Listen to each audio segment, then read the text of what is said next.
Hey, it's me again, and welcome to UX and 5. So if you remember yesterday, I talked a little bit about psychological models, and I showed you the model that I've been working on myself for the last 20 years. So what I want to do over the rest of the week is sort of take the pieces of this and talk a little bit about each one. So today I'm going to concentrate right here at the beginning of the model on human behavior and attitudes and what that means for usability. So, because I've been working in the field for not a very long time, my son keeps calling me a boomer, which is total crap. I am not a boomer.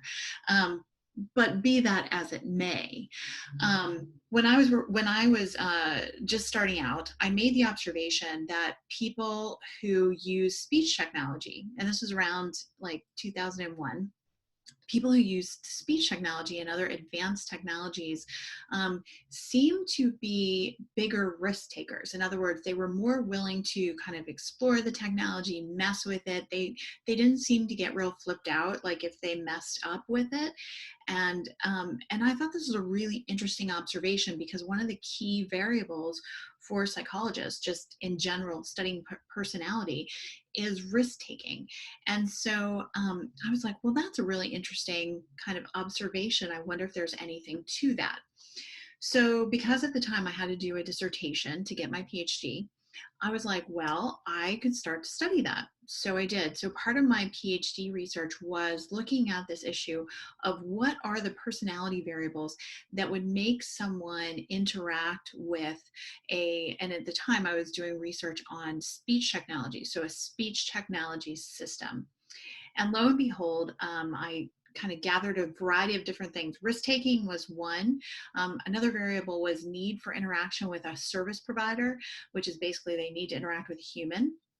I looked at age, I looked at gender, I looked at social skills. Because if you think about it, a speech interaction is really drawing on a lot of your social skills as a speaker. And it turned out that pretty much all of those things in different ways affected whether people liked speech systems or not. And I thought that was really interesting. So fast forward through 20 years, I've continued to explore this idea. So let me just show you another little visual aid that summarizes what the key characteristics are. So if you think about that first box, or what are the key characteristics of people that influence usability and self-service, my contention would be that there are four. So one is obviously tech knowledge. And so here you have our three personas: avoidant, optimistic, and confident. And you can see that they exist on a continuum from low to high of tech knowledge. Now, as you'd assume, confident or high, right? Avoidant or low. But that's not all. Here's risk taking.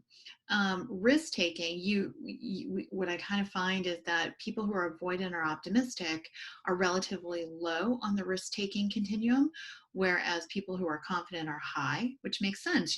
Like as you are more successful, you're just going to be more willing to take risks. And that's true of any field where you are more knowledgeable. The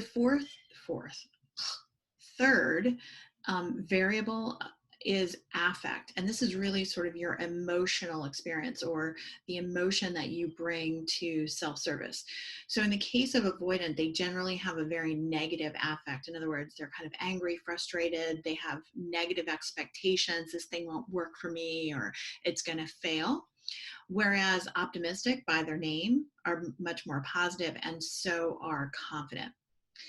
And then finally, we have information usage. And this one's kind of interesting. And I think this is really important, because when you look at a confident person interacting with things like copy, instructions, anything written, they tend to take a more interpretive approach to like sort of material like that. And in some cases, they don't bother with it at all, because they trust their own knowledge to be able to fix a thing by themselves. On the complete opposite end of the spectrum, you have avoidant, and these folks are very literal. So they're looking actively for words that will confuse them or that they don't know, just as a confirmation that, oh, I can't do this after all.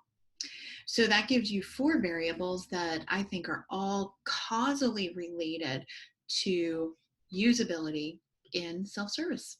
Thanks. I'll see you tomorrow.